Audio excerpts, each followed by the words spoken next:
Hello friends, and welcome to the first Vlogmas video of 2025. Technically it is not December just yet, it is November 29th today, but I'm going ahead and filming a little introduction to Vlogmas here and just getting this ready so that hopefully I can upload it and get it ready to go on December 1st. Yeah, hello, I'm Emily. If you are new here, I am a wife and a mom and a knitter, crafter, sewist, all the things, homemaker. I live in Kentucky in the United States with my husband and our two beautiful little boys who have just driven off to have a father-son date at Lowe's because that's what you do. Yeah, I am so glad that all of you are here, whether you're a returning viewer or a brand new viewer. I hope that if you're an American that you had a wonderful Thanksgiving day. We had a really lovely holiday. It was so good. We got to spend time with family and there were some cousins that were in town. We did Thanksgiving with my husband's family. And they had some of their, my husband's cousins in town, and there were some friends from church that came, and it was just such a good time. It was so cozy and yeah, just absolutely perfect. And then we came home and just got the boys in bed and just had a really chill, relaxed day. And then yesterday was Black Friday and we were just kind of home. My husband is, he's been on call. He was on call all this week for his work, and so he was working a good bit from yesterday, but it's all from home, so he was able to kind of in and out and come and get a cup of tea and say hi and hang out for a little bit before he had to go back to his desk and his computer and do some more work. But it was just a really lovely day. I wasn't feeling particularly well yesterday. It's about that time for most women, I'm sure you will understand. And so just yesterday, as my body was hyping up for that fun monthly experience, I just was headachy and just did not feel very well. But today I'm feeling much, much better. Things have gone their natural course, and yeah, we're just having a really, really lovely day. Just super cozy. Yesterday, since it was the day after Thanksgiving, we decorated, put up the Christmas tree and got all the Christmas decorations out, and that was super fun. My toddler has a little Christmas tree in his room that he's very excited about. He keeps pilching my Christmas ornaments from this tree and putting them on his tree, and it's just really entertaining. But yeah, so what are my plans for Vlogmas? Basically, I would love to do semi-daily vlogs, and what I mean by that is the last few years I've had to do like weekly vlogs where I do one video a week. I would like to try and do it a little bit more of daily, or do like a couple days in one video vlog. And the reason for that is this is the first year in the last like 4 years that I actually am not either morning sick or have a very small baby, and so I just really want to embrace that. And the boys are both in a stage, I've got a 3-year-old and a 1-year-old, and they're both kind of at the stage where I can do a little bit more filming, and I really just want to try and embrace it this year and just go full force into a cozy, slow, wonderful, homey, homemaker type of a Vlogmas, with a heavy crafting focus. Like, obviously, I want to focus mainly on my crafts, not really on the... I'm not really one of those fancy homemaker YouTubers.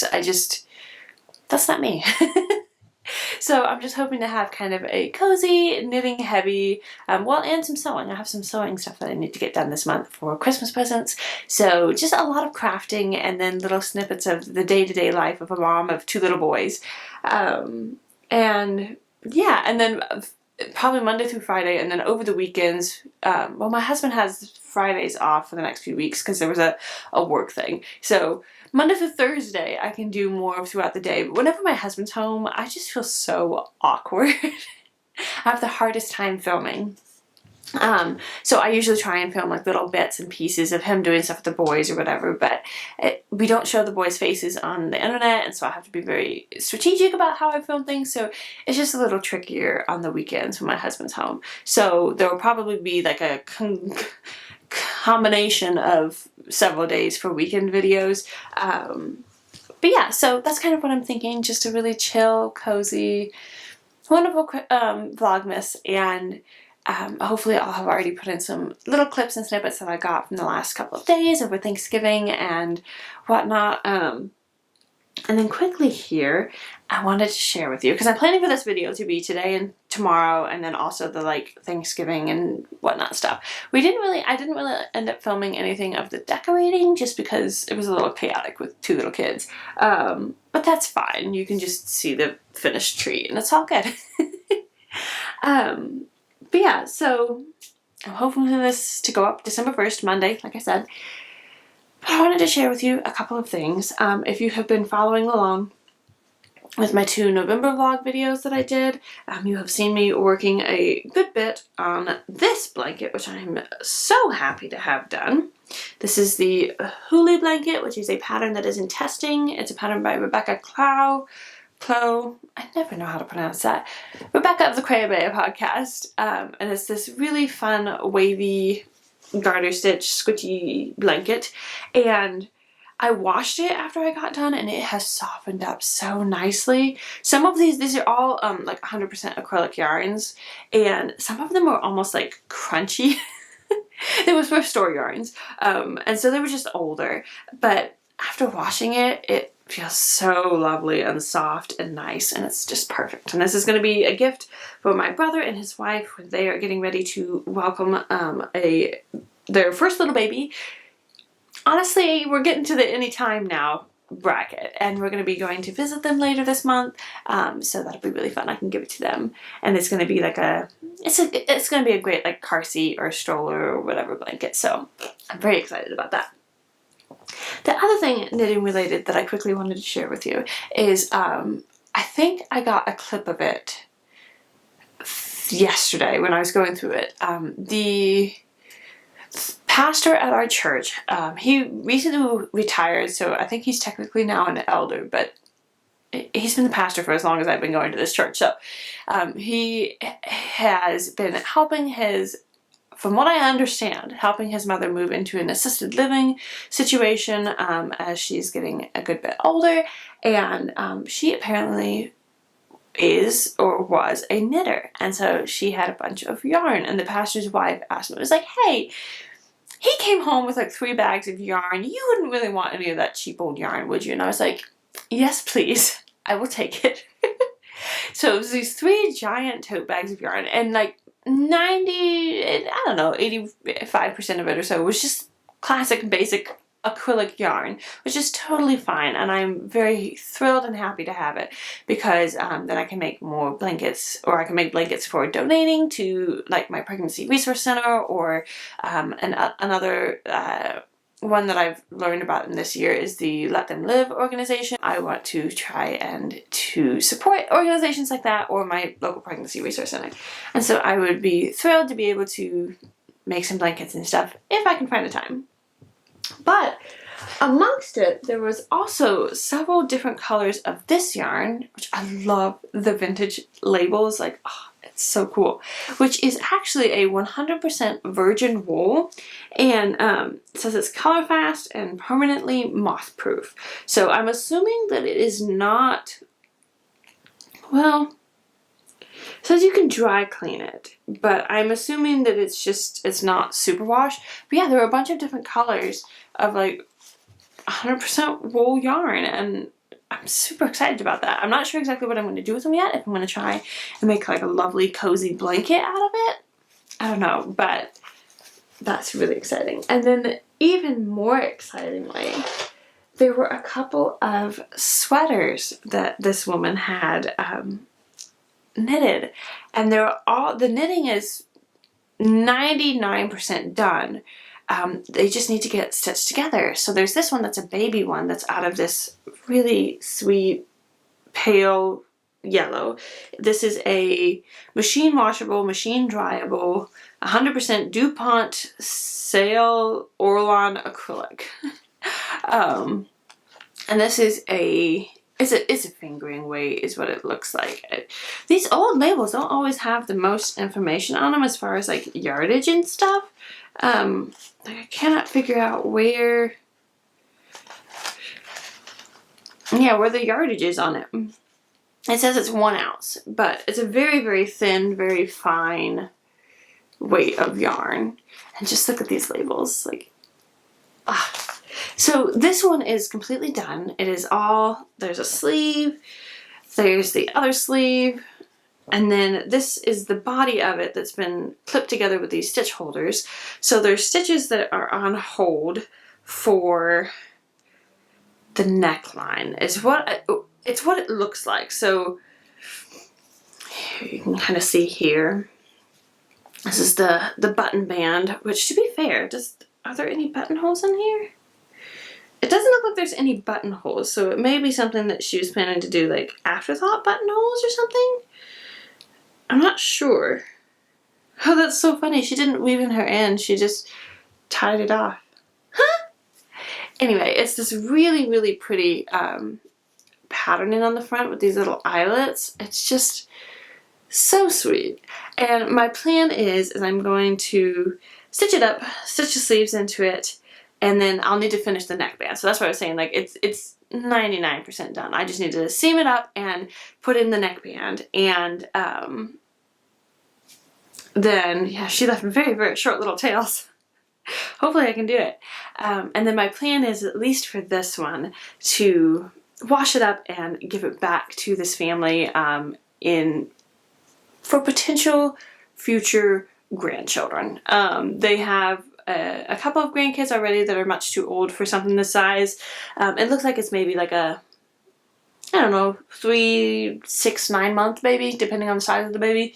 But they have a couple of other children who have not had any kids yet, so there might be grandbabies in the future. So I'm going to offer it to them, just if they want to keep it for future grandchildren.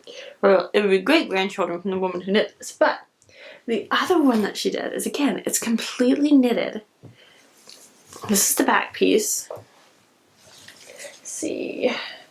It's still attached to the yarn in some places, but this one is super cool because this is a 100% wool sweater. So this is in Brunswick, 100% virgin wool, 4-ply sport yarn, approximately 200 yards for 57 grams, hand washable, moth proof, etc., etc. So there's the label. Yeah, so this is 100% wool. And then we've got one of the fronts with this really, really pretty lace detail down the front, and then the button band. And then, let's see. I don't know how much of this yarn is actually attached and how much of it is just tangled. So this one's still attached. This is a sleeve. It's been put on hold, and it has all of these like little row counters. And it's all knit flat in pieces, as you can tell. But there's a sleeve, there's another sleeve, and then here's another front piece. And she's put the stitches on hold for the neckband with a safety pin. And again, I don't see any buttonholes, which that's totally fine. You can do afterthought buttonholes, and that's not that hard.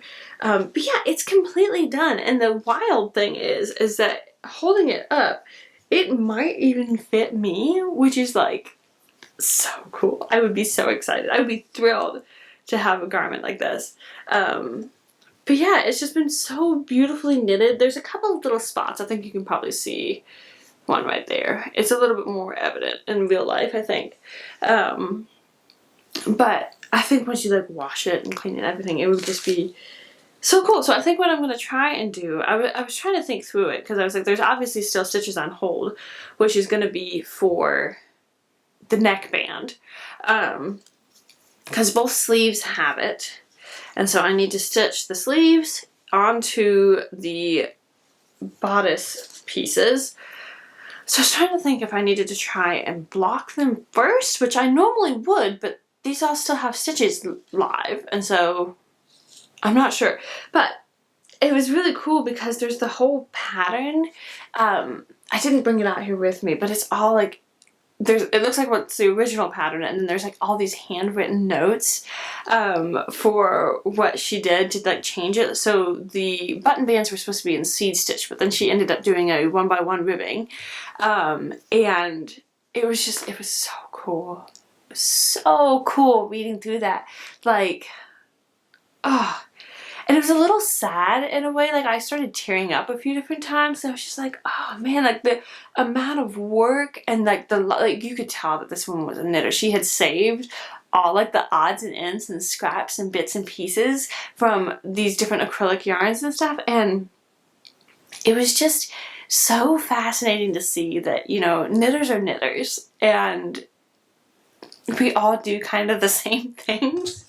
So it was so sweet, and then also just kind of sad because it's like she has come to the end of her knitting journey and we're all gonna get there at some point. So it's like, you know, it's a little morbid, but it was also just, I don't know, I felt so grateful to be the person that was given this stuff rather than it just going to the thrift store, because I was like, as a fellow knitter, I can actually love and appreciate it, and I'm so excited to like maybe make some blankets and things, and it's just going to be lovely. And my other plan is I'm going to try and pick out some yarns and make a couple of like Christmas decorations for the pastor and his wife, just as a little like, because it's his mother, like I thought that might be kind of special to make him something commemorative out of her yarn stash. So yeah, that was a very, very lovely nap time yesterday going through all of that. And there were a few different like vintage pattern books, and there's one, actually I'm gonna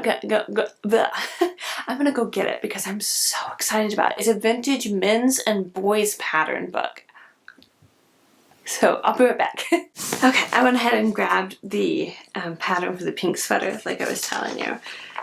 So it's kind of falling apart here, but on this page she made all these notes on this one for like, she changed needle size, she did something different for like the ribbing and stuff.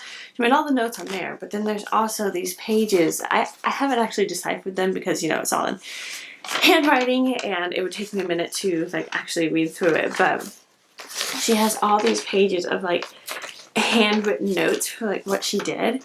And then, I don't know, it just, maybe somebody gave the pattern to her or something, but it ended with good luck. And it just, I don't know, I read that and it almost felt like a message from the past saying, here's my yarn stash. Use it wisely. Good luck. Oh, I know, it's a little silly, but so this is the men's pattern book I was talking about. It's Jack Frost sweaters, and it's all for men's and boys things.